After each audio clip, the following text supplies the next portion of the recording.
Goeiemôre broeders. Ek dink ek het almal gegroet, behalwe 'n paartjie van julle wat lief het nou nie. Goeiemôre. Ek wil daarmee een ding sê, as daar nou een plek is waar ek baie ontuis voel, dan is dit om 'n skool te gaan open tussen kinders. Nee regtig. Ek het soveel respek vir jou bediening met die kinders en die sukses wat jy het daarmee. Ek kan dit nie doen nie. Ek kan dit nie doen nie. En ek dink as jy nou die kans kry om eendag by veral 'n laerskool te gaan praat, kyk bietjie wat se uitdaging is dit, hoor. Regtig. Ek bring die woord by baie plekke, maar as een van die plekke wat ek eerder wil sal roep en sê kom wel, kom. So ons respekteer jou, ons is dankbaar dat die Here jou gesalf en geseën het vir daardie besonderse bediening om kinders op hierdie manier te berei, dat hulle self vir oupa vra, laat Willie weer kom, jy weet. Ja, broeders, jy weet, ek wil nou vandag vir julle sê, ek glo, kinderlik, ek glo dit gaan so wees, dat ons in die hemel eendag, nie Netflix nie, maar Heavenly Flix gaan hê, wat ons sal kan sien hoe die see gekloof is. Ek dink 'n bietjie daaraan. Kinderlik glo ek dit. Want ek sal dit graag wat het gebeur daai dag, jy weet, toe die Israeliete omdraai en hulle sien Farao is hier agter hulle en die vrees en toe Moses sy stok. Ek sal dit graag wil sien. Ek sal daai fliek wil kyk. Ek sal wil kyk. Ek sal graag wil sien hoe Dawid vir Goliat verslaan het. Is dit nie waar nie? Kom ons wees nou maar eerlik, jy weet, ek praat baie keer daaroor, sê Here, ek sal graag hierdie prentjie wil sien eendag, jy weet, hoe dit gebeur het. En soos daar baie dinge en daar's 'n paar ouens in die Bybel wat ek graag sal wil ontmoet. Ek sal baie graag in die eerste plek vir Dawid wil ontmoet. 'n Bietjie met hom te kan praat, jy weet, en ek glo Dawid se woord het in baie van ons se lewens het dit 'n verskil gemaak alreeds, né?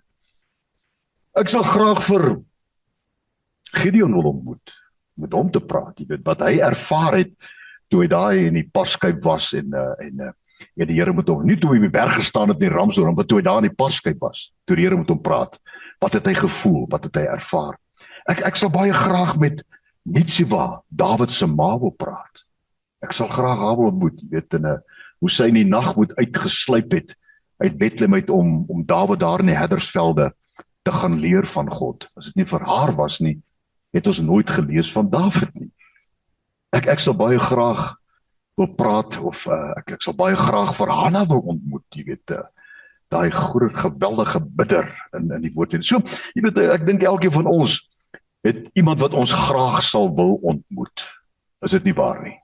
En met daai persoon 'n gesprek wil, en ek glo dit gaan gebeur. Pastoor, is dit nie waar nie? Ek glo ons gaan die kans hê om hierdie tipe dinge te sien. Te sê, jy weet, Here, kom almal van julle. Julle het almal gelees van die water wat uit die rots gestroom het. Kom, ek wys vir julle hoe dit gebeur. Ey man, ek kan nie wag daarvoor nie. En dit gaan nie net op 'n TV-skerm wees, ek glo dit gaan op 'n IMAX skerm wees, jy weet. Ja, amen. So ons sal mekaar eendag daar sien, hoor. Okay. Ons gaan saam popcorn eet. Ek wil baie graag met u praat oor ook 'n man wat ek graag eendag sal wil ontmoet om 'n bietjie met hom te praat. 'n Man wie se lewe veral hier reg aan die begin so handskoen pas is met dit wat ons deesdae ervaar in ons lewens. En hoe hy meer as 'n oorwinnaar uit hierdie stryd en hierdie onderdrukking gekom het, en dit is Daniël. Ek sou graag wil Daniël ontmoet. Nie toe hy oud was nie. Jy weet, nie die leeukuil nie, want daar het niks gebeur in die leeukuil nie.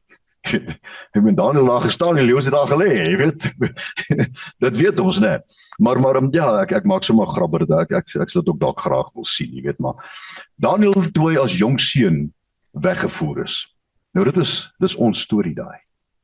En ek dink ons kan, elkeen van ons vanoggend kan ons identifiseer met Daniël. Dit begin so in die 3de jaar van die regering van Jojakim, die koning van Juda, het Nebukadneser, die koning van Babel, na Jerusalem gekom en hy het dit beleer. Nou daardie woordjie beleer in Hebreëus is tsoer, wat beteken hy het alles weggevat. Hy het hulle aangeval, hy het alles in besit geneem en hy het hulle in kettinge vasgebind. En dis wat die duiwel met ons wil doen. Dink 'n bietjie daaraan. Die dief het gekom om te slag en te steel en te verwoes. Hy wil jou finansies, jou besigheid. Hy wil jou huwelik, jou kinders, maak nie saak hoe oud hulle is nie. Hy wil jou hele lewe, jou werk, wil hy beleer. Hy wil dit vat. Hy wil dit slag en steel voer, want hy wil hê jy moet sukkel. Hy wil dit inneem. Is dit nie waar nie? So, hierdie eerste versie kan ons alreeds beleer. Satan het ons beleer. Dan kom die woord in 1 Petrus 5 vers 8 en hy sê vir ons baie duidelik, wees waaksaam en nugter. Dan sê hy, hoekom? Hy sê, want julle teestander die duiwel loop rond soos 'n brullende leeu en hy soek wie hy kan verslind. Broeders, hy wil jou beleer. As jy sukses beplan vir vandag of vir die res van die jaar, hy is uit om jou te beroof van daardie drome in jou lewe. En as kinders van God moet ons droom. Ons moet droom, jy weet, Salomo het gedroom. Ek praat nou nie drome, jy weet, ek praat van drome, wakker drome. Nie slaapdrome, nie wakker drome. Ek droom, nie daai drome, ek droom van 'n plaas sonder 'n enkele baas, waar die brandewyndam en die lammerslam, dit nie daai drome nie, jy weet. Dis daai drome wat God in sy woord vir ons gee, die beloftes van die Here, broeders. Ons moet begin droom daaroor. Ons moet begin droom hoe ons dit gaan beleef en hoe ons dit ons eie gaan maak. Van 'n stappe in ons lewens om elke droom wat God vir jou gegee het in sy woord in vervulling te bring. Anders gaan dit 'n nagmerrie word. Hy gaan aan en hy sê daar in vers 3, baie belangrik hier. Weet, en hier sê hy vir ons, wie soek die duiwel om te beleer? Daarop het die koning van Aspenas, die owerste van die hofdienaars, bevel gegee om by die kinders van Israel uit die koninklike gesag sowel as die edles te bring. Daar die jong man. En die woord van die Here sê vir ons duidelik in 1 Petrus hoofstuk 2 vers 9, julle is 'n koninklike geslag, 'n uitverkore geslag, 'n koninklike priesterdom, kan jy sê amen. Kan jy sien hoe pas ons in hierdie storie van Daniël? Dis nie wat jy lees wat gebeur het in die verlede, dis iets wat met jou gebeur vandag. En jy moet aanvaar, jy moet dit omhels, dat die Here sê, jy's 'n uitverkore geslag, 'n koninklike priesterdom. Die Here sien jou hoog, en hy sien jou verhewe oor al die werke van Satan. Want jy is gemaak na die beeltenis gelykenis van God. En het jy die eerste opdrag gegee, heers oor alles. Heers oor alles. Maar die woord gaan aan hier. Hy wil jou beleer, en hy wil alles wegvat, en dan gaan hy verder, en hy sê, as hy jou kry, waar hy jou wil hê, dan wil hy vir jou daaglikse porsies gee, wat hy wil hê jy moet aanknibbel. Daarom kom die woord en hy sê, gee ons vandag ons daaglikse brood. Die duiwel gee aan ons daaglikse porsies om aan te knibbel. Dinge waarna jy kyk, dinge wat jy hoor, en jy knibbel aan daai dinge waarna jy kyk, is dit nie waar nie? Jy beoordink die dinge wat jy hoor, en jy verlustig jou in die dinge wat jy sien. Dis daardie porsies wat Satan aan ons gee, wat ons wegtrek van die Here, wat ons wegneem van ons droom wat in werklikheid moet kom. Wat ons op 'n plek vat wat hy sê, ek het nou hierdie koninkryk in jou lewe oorweldig. Broers, ons het almal 'n stryd in ons gedagtes. Moet wees maar eerlik. Die wat sê nee wat? Die Bybel self sê, as jy nie sondig nie, dan lieg jy. Jy maak God 'n leienaar. Elke dag het ons maar hamartia, waar ons die merk mis. Maar dank die Here dat daar iets is soos bely jou oortredinge, om onmiddellik te bely. Jy weet, die Here, as daar een ding is wat die Here met ons oor moet praat, is daar die porsies waaraan ons knibbel, wat nie uit die hand van die Here is nie. Nie die porsies van die koning van hierdie wêreld nie, maar die porsies van die koning van die heelal. Gee ons vandag ons daaglikse brood. Ek is die brood van die lewe. As jy van my eet, sal jy vir ewig lewe. So ons moet versigtig wees wat ons toelaat om na te kyk, broeders. En ek meen, dit is nie iets wat majestueus is wat ons moet probeer oorwin nie.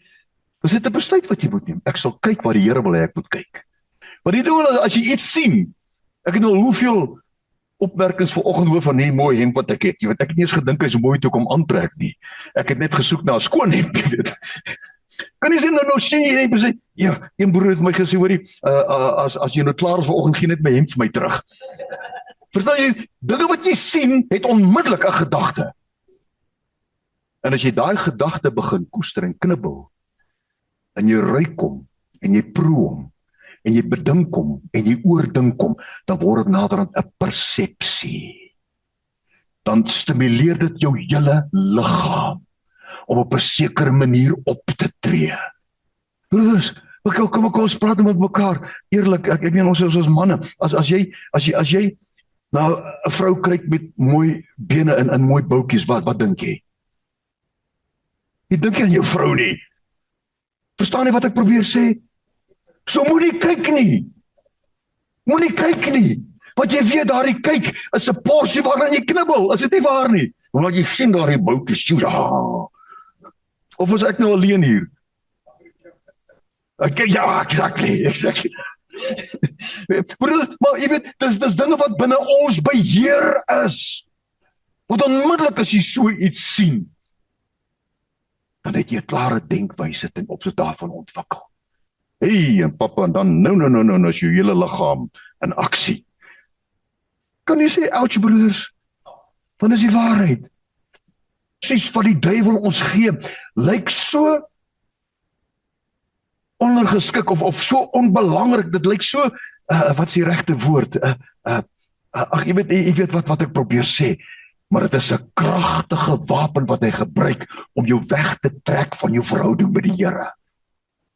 Daarom moet ons eerder 'n besluit neem, vasberade besluit, want as die eerste kenmerk van Daniël en sy vriende, hulle vasberadenheid, om te sê, ek gaan nie eet van die porsies van hierdie koning nie.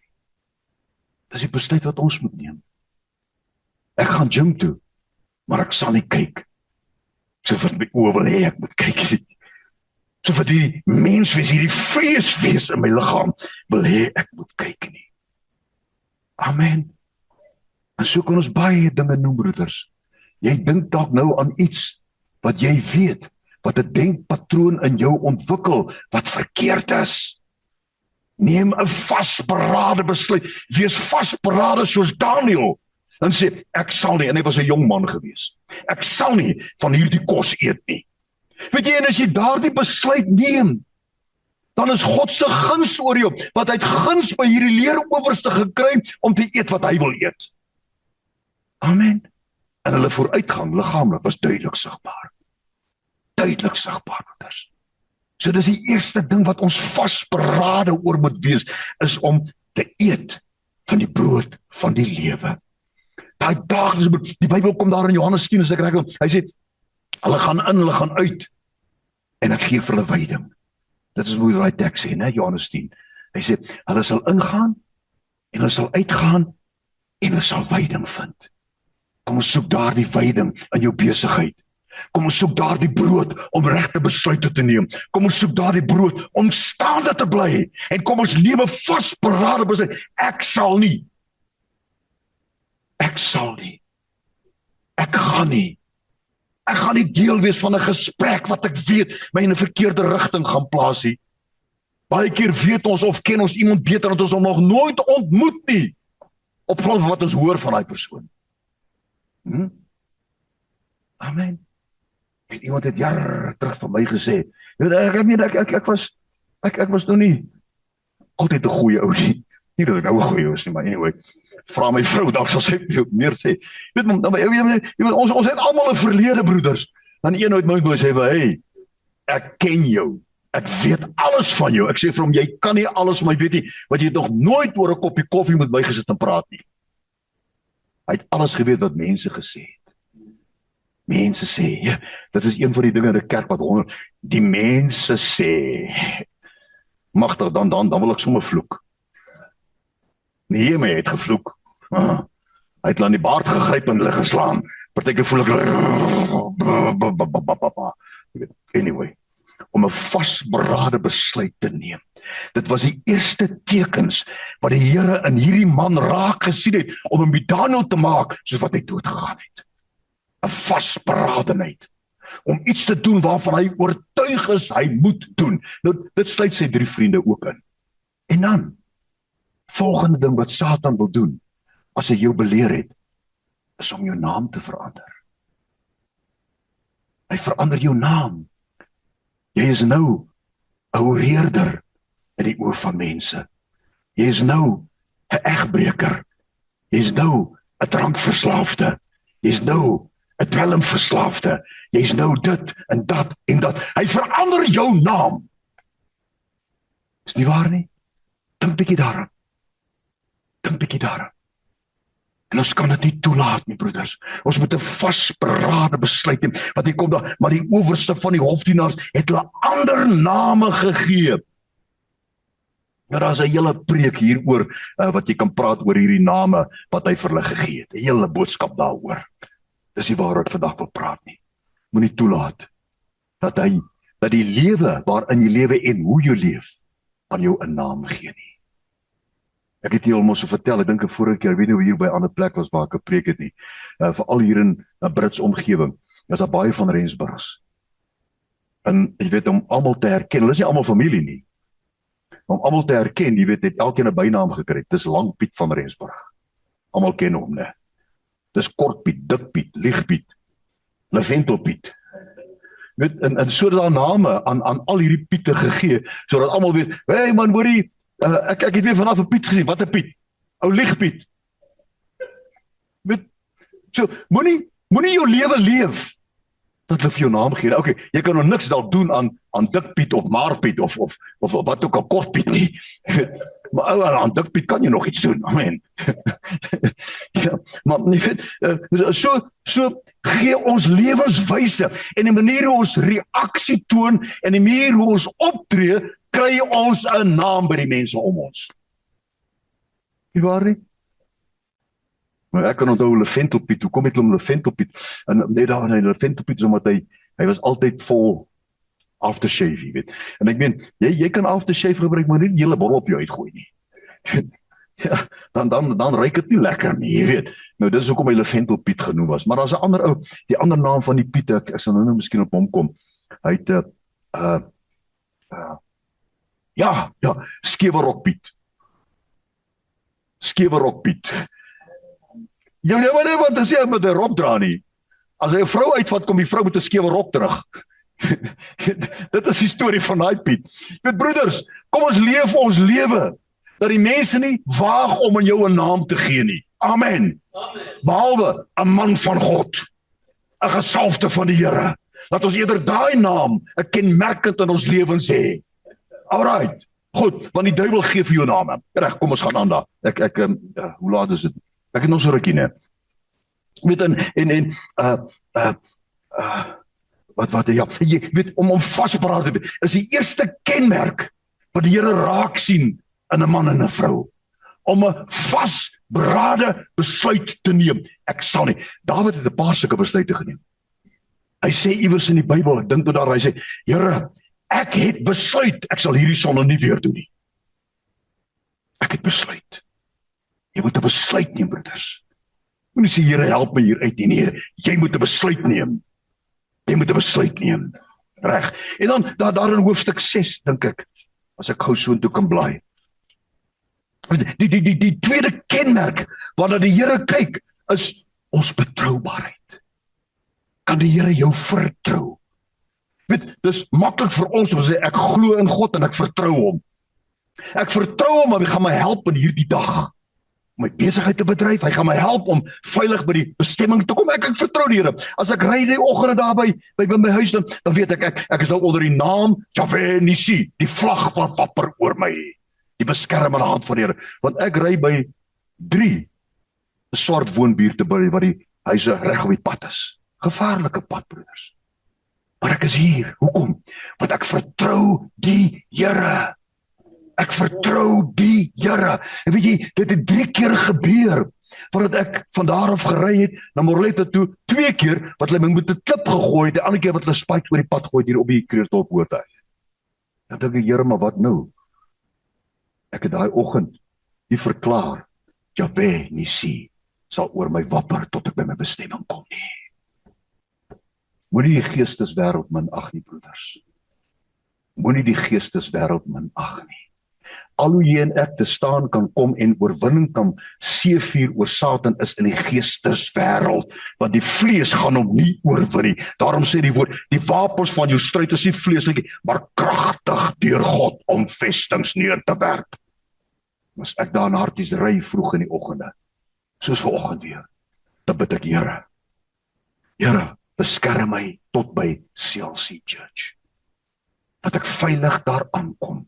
Ek bid dit in die naam van Jahweh Nissi, die Here wie se vlag oor my wapper. Amen. Ons moet dit doen. Ons moet dit, jy weet, daardie betroubare, jy weet, ek eintlik afgewyk 'n bietjie. Jy weet, ons vertrou die Here, maar kan die Here jou vertrou? Kan die Here jou vertrou? En daar is soveel mag en gesag wat die Here aan ons gegee het. Kan hy jou en dit is 'n vraag wat jy self vir jou moet vra. En om die Here om ons te vertrou, beteken ons moet absoluut 'n gedetermineerde besluit in ons lewe neem. En dan daarvolgens lewe, soos dat Daniël dit gedoen het. Kan die Here ons vertrou? Kan die Here jou vertrou met die volle wapenrusting?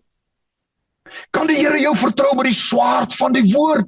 Kan hy jou vertrou met die skild van geloof? Kan hy jou vertrou met vernuwe denke? Kan hy jou vertrou met Lukas 10 wat sê, ek het aan jou die mag gegee om slange, skorpioene te trap, en niks sal jou ooit skade doen nie. Kan God ons vertrou daarmee, broeders? Dink 'n bietjie daaroor. En as ons antwoord nee is, kom ons gaan terug na hierdie gedeelte in Daniël, om daardie betroubaarheid in ons lewens ook te ontwikkel. Vers 4, daar in Daniël hoofstuk 6.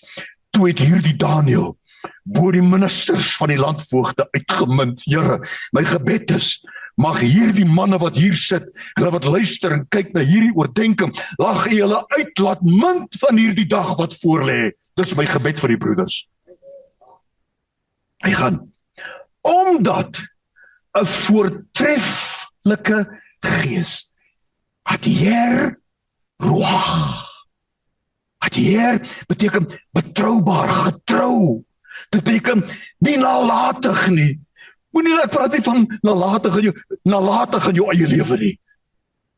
Nalatigheid kan nie net gaan soek aan jou werkmanier nie. Nalatigheid gaan oor die lewe, hoe jy leef. Wat God van jou verwag. Daar was 'n ander gees, 'n voortreffelike gees. Dit beteken om reg op te tree, om jou werk goed te doen.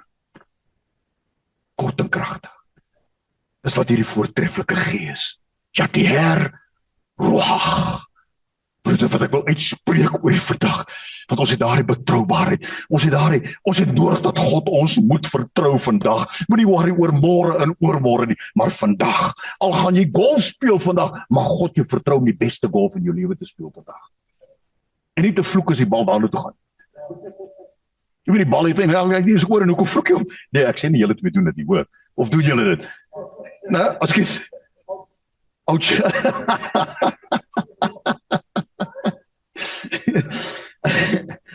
Anyway, ja, wel, toe ek nog golf gespeel het, jy weet, en ek wens ek het nog tyd om nog te speel, as ek die bal die lig slaan, dan gaan hale kom, dan trap ek hom in die grond in. Arme bal, ek weet, hy het nie ore nie, hy het nie voel nie, jy weet, en dis nie sy skuld nie, jy weet. Anyway, ons is dan soms stupid, is dit nie waar nie? Right. Ek meen, die hele manne wat met die afslaan, ek meen, dis altyd die stok wat verkeerd is nie, of nie altyd nie, dis die stok, jy weet, sit nie ek nie, ek is alright, jy weet, ek swaai my boude soos 'n danser, maar, anyway, broer, dis 'n ander preek daai. En dan, jy weet, die Here soek betroubare manne. Hy wil jou vertrou. Dit gaan nie oor ons vertrou God, dit gaan nie oor, kan God jou vertrou? En as jy mooi dink daaroor, skryf neer die plekke wat jy weet, die Here jou nie kan vertrou nie. En neem dan 'n positiewe wilsbesluit, wat gaan ek hier omtrent doen, sodat die Here my kan vertrou? Die Bybel sê, jy word nie bo jou kragte versoek nie, want God is getrou, wat hy sal toelaat, dat jy bo jou kragte versoek word nie, want saam met die sonde, sal hy vir jou 'n uitkoms stuur, hy stuur nie die sonde nie, maar as die sonde kom, stuur hy vir jou 'n uitkoms, sodat jy staande kan bly. Amen. Maar ons moet daai besluit neem. Dit gaan nie net kom soos, daar's 'n wind wat waai, soos hy nou daar waai, net as hy weg nie. Reg. Die derde punt, wat die Here soek, of gevind het in Daniël, hy het erns met sy godsdiens gehad. Hy was ernstig oor sy godsdiens. Ons lees daar, en net toe Daniël vers 11 van hoofstuk 6 verneem dat die bevelskrif geskrywe was, het hy in sy huis gegaan en hy het in sy bokamer venster gehad wat oop was in rigting van Jerusalem, en hy het 3 maal op 'n dag op sy knieë geval en gebid en lofprysinge uitgespreek voor die God, net soos hy tevore gedoen het. Ons moet ernstig begin raak oor ons godsdienst, broeders. Godsdienst is nie speletjies nie. Dis nie 'n sokkerwedstryd waar jy net die bal drabbel nie. Ek het mos gesê, ek het al sokker probeer kyk en as die wedstryd amper klaar, dan is dit nog 0-0. Dan sê hulle, hierdie is 'n exciting game. Dan kan jy 0-0, what's exciting about that? Weet okay, dis omdat ek net nie die reëls ken nie. Maar wat ek hierdeur wil sê is, die Here het ons nie geroep net om die bal te drabbel. Bring. Hy het ons geroep om doele, om goals te skop. Om goals te skop. Kan jy sê amen? Nie net om te drabbel, ons drabbel te veel rond. Dan skop ek die bal daarna toe, dan skop ek die bal hierna toe, en dan laat ek hier 'n ou neek slaan, jy weet, in daai tipe dinge. Is dit nie waar nie? Wat sokker maar is, né? Ja, hy het erns gemaak met sy godsdiens. Om erns te maak met jou gebed. Nou ek sê nie vandag dat jy 1 uur of 2 ure lank moet bid nie, broeders. Die Bybel sê bid sonder ophou. Maar om tye af te sonder, sê Here, ek gaan vanaand, wil ek bid. Sny dan 'n bietjie TV kyk uit. Sê net vir jou vrou nie, ek gaan nie vanaand TV kyk nie. Ek gaan myself toesluit om te bid. Jy weet, dan is dit nie, op daai oomblik het jy besluit, ek gaan dit. Verstaan jy wat ek probeer sê, broeders? Of om nou vir 1 uur lang Bybel te lees in die dag nie. Dis nie wat ek sê nie. Hy sê van, as my woord in julle is, my woord in julle. Nou ek het 'n pragtige Bybel leesprogram wat jy die Bybel in 'n jaar kan deurlees, Nuwe Testament en Ou Testament gelyktydig lees, en as jy wil kan ek op 'n later stadium met jy daaroor dalk praat, jy weet. Maar baie van die het al reeds 'n Bybel, maar jy moet begin erns maak met jou Bybel. Jy moet begin erns maak met jou godsdiens. Jy sal moet begin ernstig wees daaroor. Ernstig nie, hoe lank jy bid, hoeveel keer die Bybel deurgelees het, hoeveel tekste jy ken nie, maar hoe jy lewe. Hoe jy lewe. Ons sit met predikers wat elke Sondag op 'n kansel staan, maar jy staan elke dag op 'n kansel voor ander mense. Dat jou lig skyn. Ons broers, ons moet ernstig word oor ons godsdiens. Ons uitleef van ons godsdiens. En hy sê baie duidelik daaraan, 'n ander stem, hulle sal 'n ander herder nooit volg nie, want hulle ken nie sy stem nie. Ja, right. En dan, ek gaan nou klaarmaak hoor. Die 4de kenmerk waarna die Here kyk, is dat Daniël het God vertrou. Ek het net daarvan gepraat. Hy het God vertrou.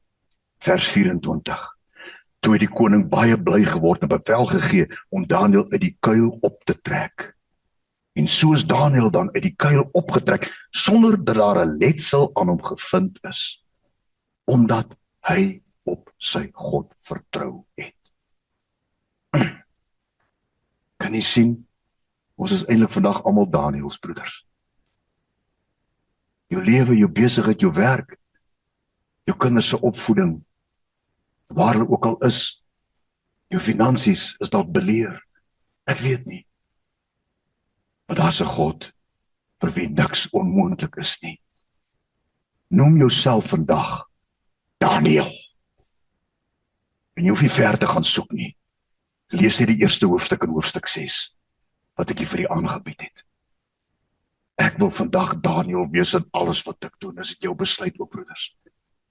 Here, ek bid vir hierdie manne, ek bid vir mense wat kyk na hierdie uitsending, vrouens, jong seuns, jong dogters, dat ons vandag die karakter van Daniël sou openbaar, want Here, ons het u nodig.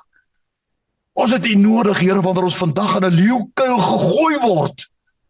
As ons hier uitstap, is ons in 'n leeukuil, Here. Hy loop rond soos 'n brullende leeu. Wat ons ook aan die einde van hierdie dag vanaand, voor ons oë toemaak om te slaap, sê, die Here het my gered, want ek het op hom vertrou. Dankie daarvoor in die kosbare naam van Jesus.